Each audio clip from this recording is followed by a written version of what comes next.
Assalamualaikum warahmatullahi wabarakatuh. Good morning, good evening, magandang gabi sa lahat ng ating mga kapatid Luzon, Visayas, Mindanao at sa ang sulok man ng mundo. Good evening, good morning, good afternoon.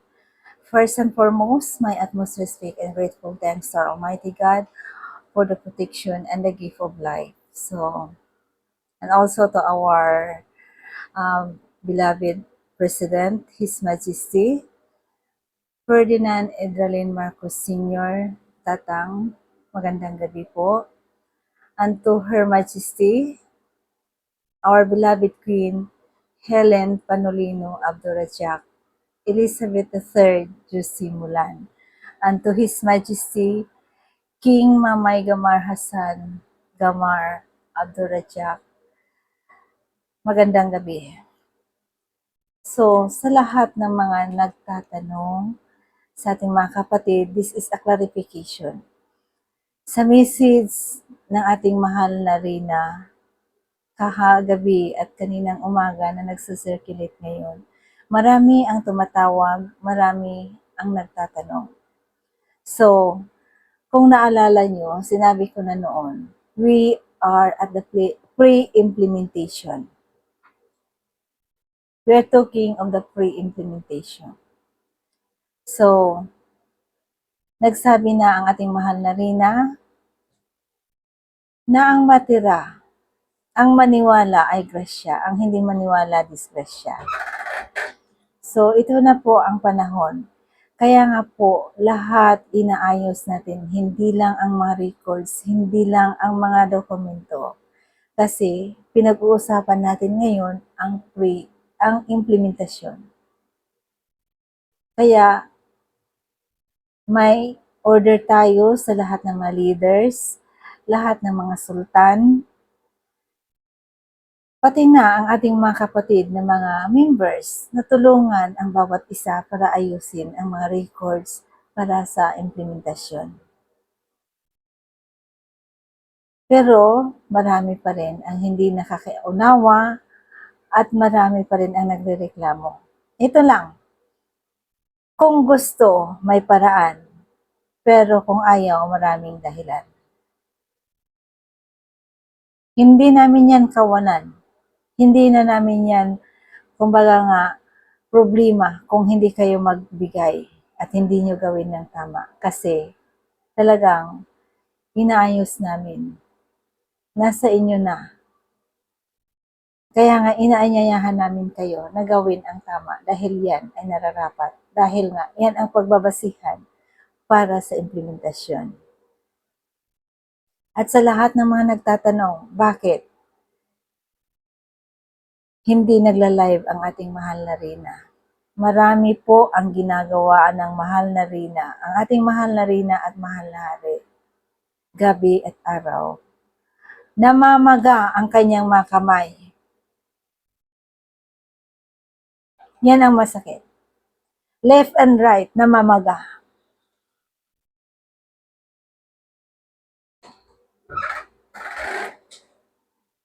Nag-mild stroke siya.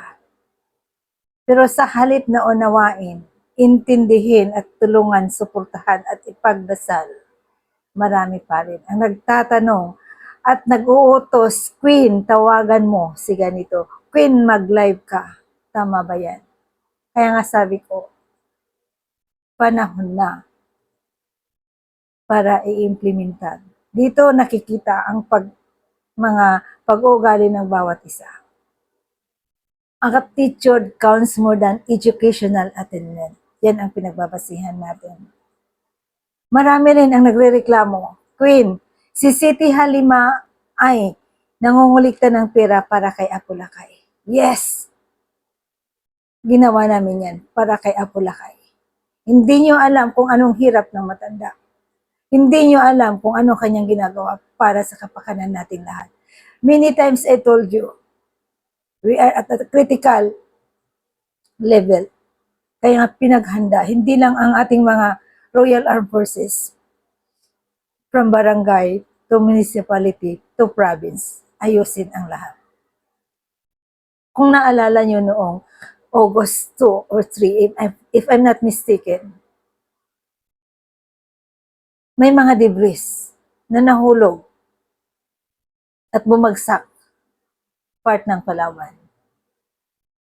That is a missile.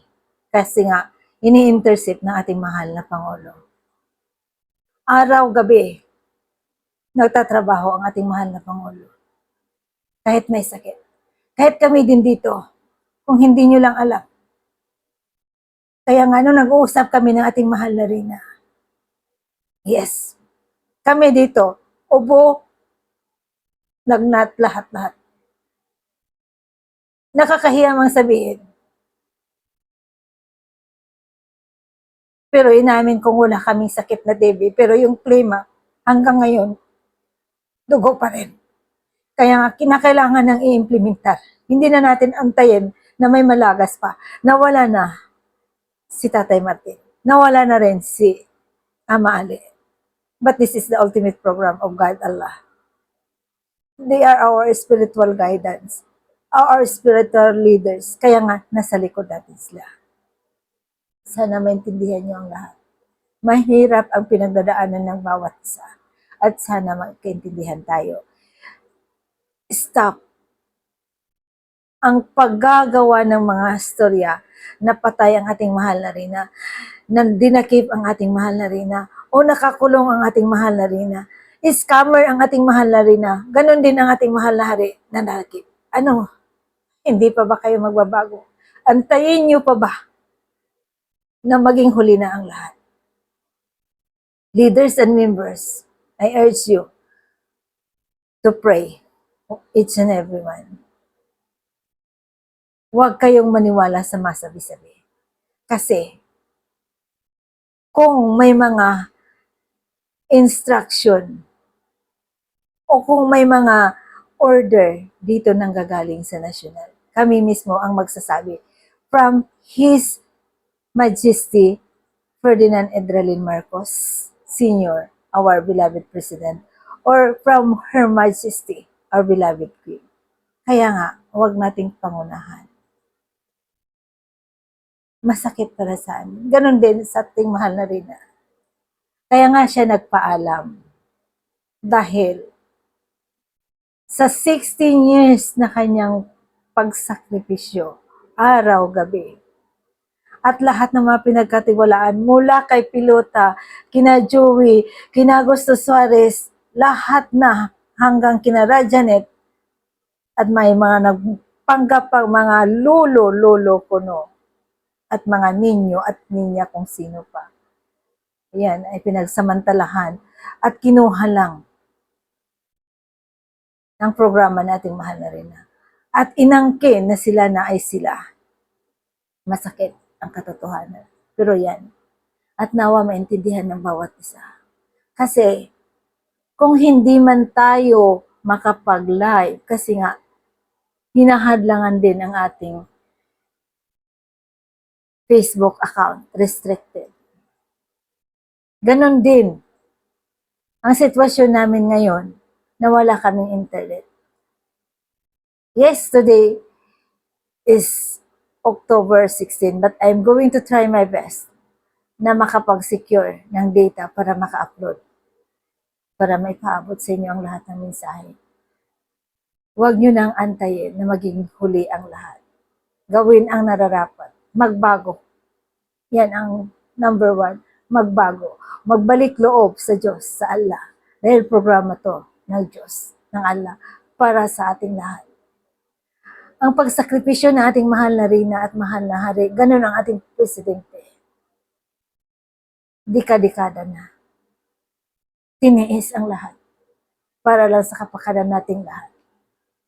At sana maunawaan niyo. At sa lahat ng mga nagtatanong, kung hindi man kami makapag-reply, wala kaming internet. Wala na kami sa Light Mall. Nasa safe house kami. Kasi nga, may crack na rin ang unit. Doon yung opisina. Antayin pa ba natin na maging huli ang lahat? Kaya nga, nilikas namin ang lahat ng mga dokumento. Inuna namin ang mga dokumento. Kahit mabigat, kahit masakit, kahit hating gabi, ginagawa namin yan dahil para sa kapakanan ng lahat.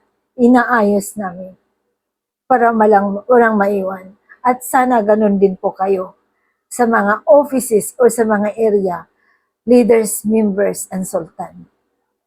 Huwag niyo po sanang questionin kung ano ang ginagawa ng ating mahal na Reyna o bakit hindi pa lumalabas ang ating mahal na presidente.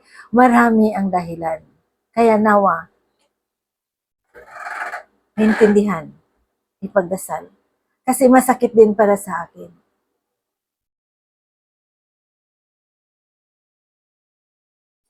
Na marinig ang lahat ng paninira, lahat ng mga katanungan, dahil hindi nagla-live ang ating mahal na Reyna, wala na siya. Kung nagpaalam man siya, dahil may dahilan. Ipaparinig ko ngayon sa inyo kung ano ang boses o ano ang dahilan bakit nagpaalam ang ating mahal na Reyna.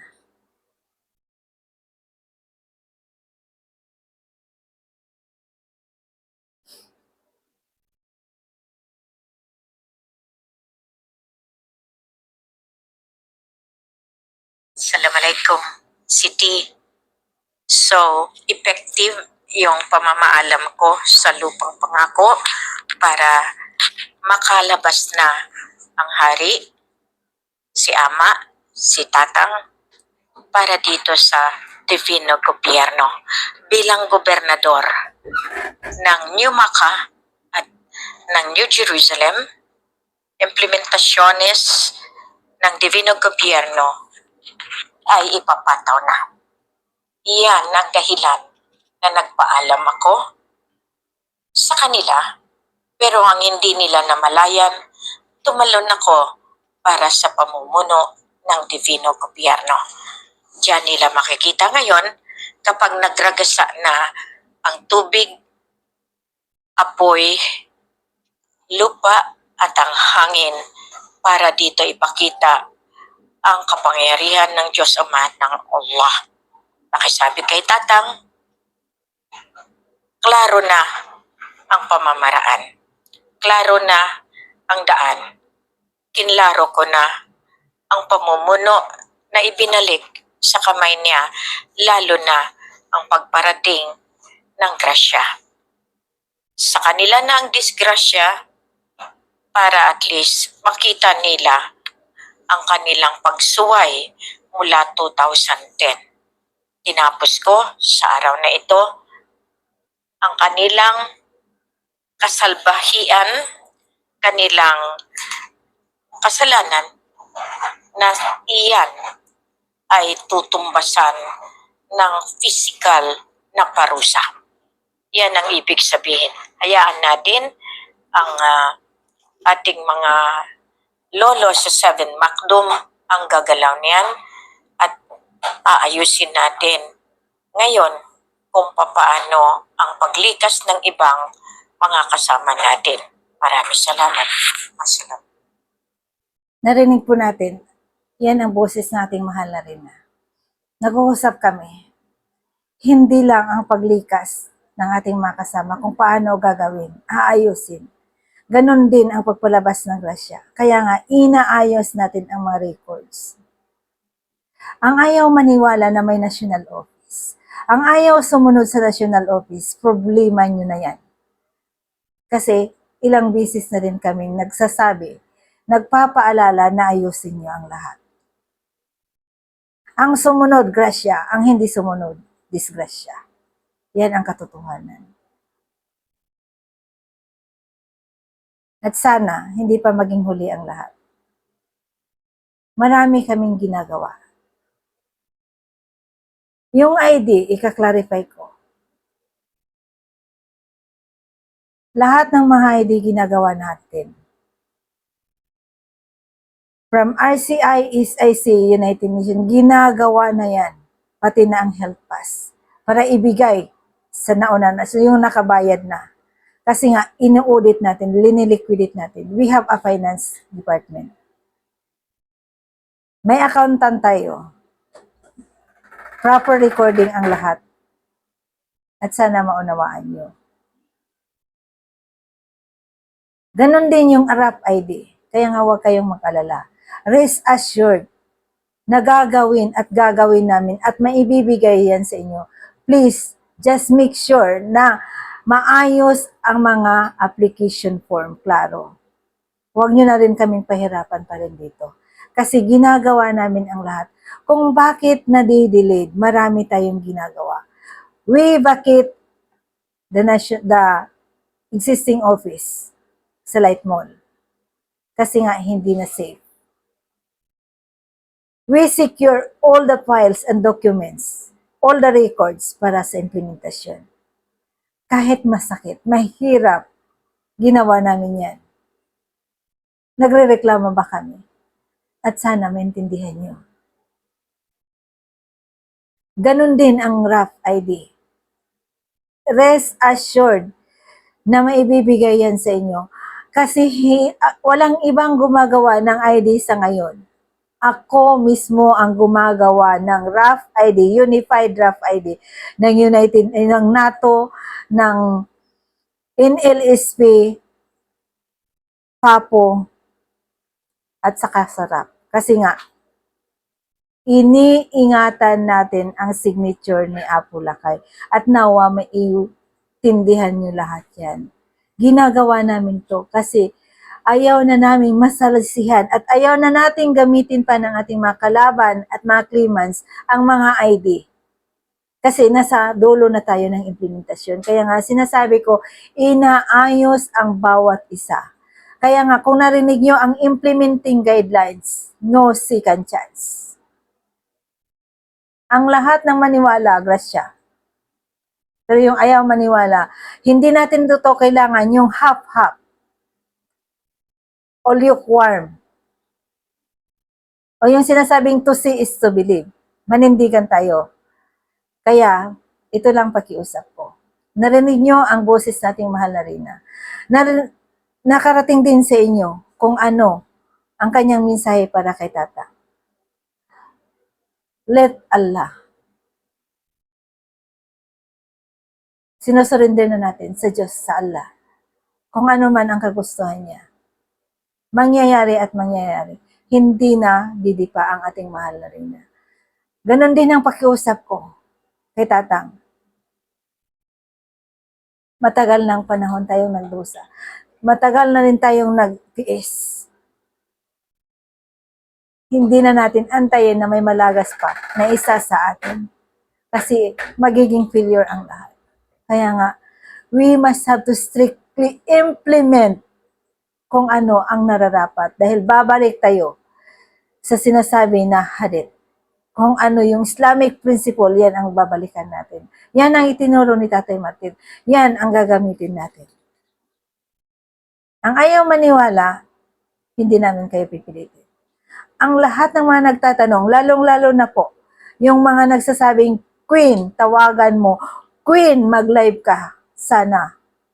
Please stop. Dahil ang ating mahal na Rina, maraming ginagawa. Pinag-uusapan dito ang pagdaloy ng grasya. Inaayos ang sistema. Alam na natin lahat yan. Matagal na sinasabi. Ngayon, even our government, they cannot even accept or say honestly. Magdi-demonetize tayo. Kasi wala yan. Walang value, walang backup. Wala na rin silang maiprinta at wala na rin silang magawa. Kaya, pakiusap po. Panahon na sana na intindihin natin kung ano ang sitwasyon ng bawat isa at tulungan ang ating mahal na Rina dahil nasa dulo tayo ang suporta. Hindi yung bangayan, hindi yung mga gawa-gawa ng istorya at hindi yung palakasan. Dahil dito may papatupad yung protocol. We have a national office to fix everything. Kaya ayusin nyo din. Yan ang order natin. At nawa, maintindihan ng bawat isa. Tatang, nakikiusap po ako. Alam kong mahirap din ang kalagayan mo. Pero kailangan na rin natin. Kasi talagang nasa dulo na tayo. Nasa sukdulan na rin po.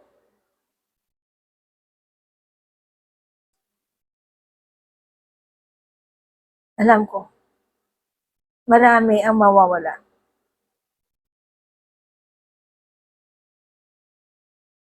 But it's biblical. Many are called, but few are chosen. At sana, we are one of the chosen. Dahil programa to ng Diyos Ala. Dito makikita, dito matitira ang may busilak na puso. Kaya nga, last Sunday, kung naalala nyo, we make the implementing guidelines. We broadcast the implementing guidelines. Why? Because we need to change. We need to be guided because we are at the pre-implementation. So sana maging klaro po ang lahat. Please, focus kung ano ang ginagawa ng bawat isa. Dahil ganun din ang ginagawa namin dito. Patience is a virtue. Obedience unlock understanding. But if you will not do your part, wala na rin kaming magagawa dyan. Talagang maiiwan at maiiwan din ang hindi susunod. That is the final word. Implementasyon ang pinag-uusapan. So, sana maintindihan ng lahat. Lahat ginagawa namin. And in fact, sinabi ko na noon, yung hindi nabigyan ng Aeropass, sinasabay na rin namin sa mga ID na pinapadala. Pero, sinasabi kong, hindi ito automatic o hindi ito magic na pagbigay nyo ng form, bigay na rin kagad ang ID nyo. Kasi nga, iniingatan natin ang signature ni Apo Lakay. Ako mismo ang gumagawa. And rest assured, lahat na nagbigay ng ID, makakatanggap. Kasi iniingatan lang natin na hindi maduplicate o hindi makopya pa, lalong-lalo na gamitin ang ID na signature ng ating mahal na Pangulo. So yan lang po. Maraming salamat.